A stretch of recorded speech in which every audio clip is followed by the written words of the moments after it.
All of God's prophets came bearing miracles, which were signs of God's existence and absolute proof that they were messengers of the Almighty. Islam defines a miracle as an extraordinary act or event that goes against the laws of nature. It can only come about through the direct intervention and will of God. Miracles are not magical in that they are not only tricks or illusions. Acts of magic are evil acts performed with the help of devils. Miracles, by contrast, can be performed only by prophets. Past prophets performed them as irrefutable evidence that their prophethood was, in fact, a matter of truth. The prophets were supported by miracles that reflected their nation's areas of specialty and expertise, so that the acts would be more convincing, understood, appreciated, and identified by the people of that nation, and not perceived as just magic. For instance, the people of Egypt excelled in magic and sorcery and even consorted with jinn spirits to play tricks and illusions on others. Thus, God provided Prophet Moses with types of miracles that were related to illusions, such as the power to transform his staff into a snake right before his people, strike the Nile with his rod to transform the river into blood, and part the Red Sea. All were meant to humble his people and remind them that the power, control, and might of God is true, and not just an illusion of the eyes. Likewise, during the time of Prophet Jesus, the Romans prided themselves in boasting the best medicines, healing, cures, and doctors in the land, and at a time when medical science was at its height. Thus God sent Prophet Jesus with several miracles of nature which could not be justified by medical science. These miracles included the miraculous birth of Prophet Jesus from a virgin, as well as the ability to heal leprosy, cure the blind, and resurrect the dead, all with the permission and will of God. In the time of Prophet Muhammad, the Arabs, although predominantly unlettered, were masters of the spoken word. They were people that excelled in the art of eloquence and knowledge. Their poetry and spoken word were considered a model of literary excellence, and they valued words and speech. Thus God revealed to his final nation the best and the most eloquent of all speeches, the Holy Quran, the eloquence of which left the people of Prophet Muhammad astounded. The book was revealed to a prophet who was unlettered, unable to read, write, or calculate, to prove to the people he was not its author. Billions of people since the advent of this miracle have witnessed its majesty, believing its truth and its miraculous nature in terms of its style, content, and spiritually uplifting message. The Holy Quran mentions recounted stories of previous nations that received prophets and messengers to convey God's message, but the people rejected, disobeyed, and denied the truth. God sent his prophet Noah to his people, where he preached for 950 years. He called people to worship one God and follow his commandments, but only a few believed in his words. His people denied and mocked him. Most seriously, Prophet Noah was sent by God with a clear warning that many denied. After the denial, the people that disbelieved were destroyed in a flood. Prophet Hud, Eber in English, was sent to an ancient tribe called Ad, who was believed to have made their home in the curved sand hills of Oman and Yemen. They worshipped idols as gods, which they believed would provide them with happiness and wealth and protect them from evil, harm, and all catastrophes. The people of Prophet Hud were very tall, strong, and well built, who would boast about and tyrannize people with their huge size.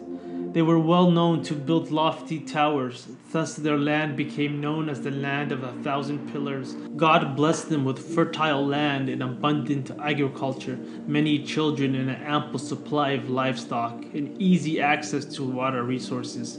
They mistakenly believed that the purpose of life was to accumulate wealth, prestige, and live in luxury. Prophet Hud commanded them to fear God and be righteous. Their prophet advised them to seek God's forgiveness for their heedlessness and arrogance, saying that God would reward them by increasing their power, strength, and wealth. However, seeking themselves as the most powerful nation in existence, the people rejected their prophet's message. Soon afterward, the people of Hud suffered a 3-year famine and drought which devastated the once green, fertile, and abundant land. The burning heat changed to furious, violent winds which God imposed on them for 7 nights and 8 days. The winds ripped apart their homes, possessions, and even the skin on their bodies. Their crops were swallowed and buried by the sands of their desert. Only Prophet Hud and his small band of believers were saved and are believed to have migrated to the Hadramaut area. This brings us to an important question. Why did the past nations reject, hide, deny, and bury the message of the prophets and messengers? This can be explained by a number of reasons. The message that the prophets delivered went against everything that these nations were raised to believe. It went against the beliefs of their forefathers. These people had a strong attachment to the customs of their forefathers and were very sensitive with regard to the good name of their fathers.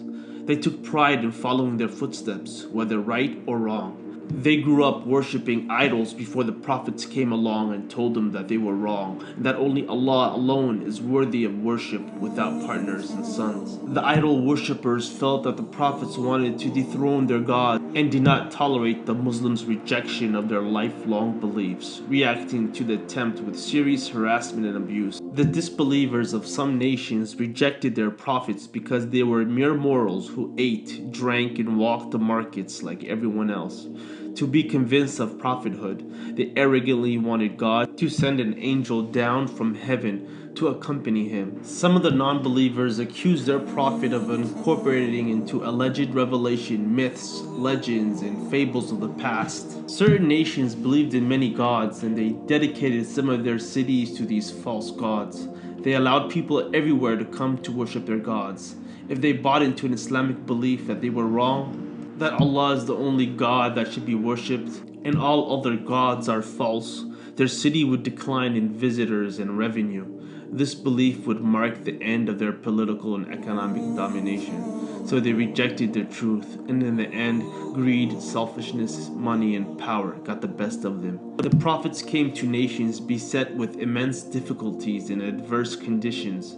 This call to true Islam took the slumbering men by surprise. These people's customs and habits were low and base in nature. Adultery, liquor, gambling, violence, stealing, dishonesty, murder, and all sorts of illicit practices were widespread among them. These were all condemned by Islam, and embracing Islam meant leaving all of these foul practices behind and adopting a new model of life, which many did not desire, as unwilling as they were to change their wicked old habits.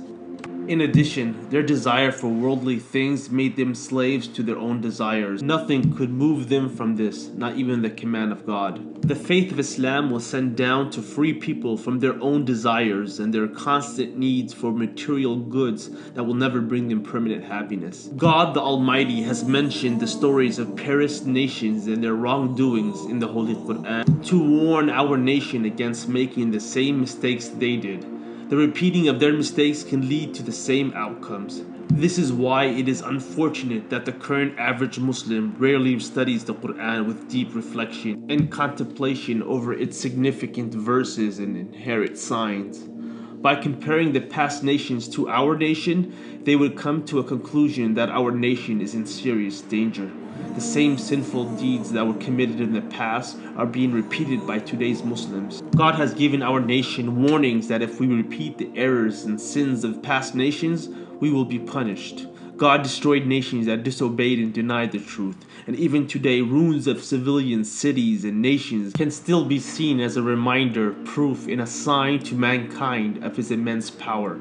God is the most merciful and the most forgiving. However, God is also just, and his warnings should not be ignored, rejected, or denied, because his punishment can be rapid and severe.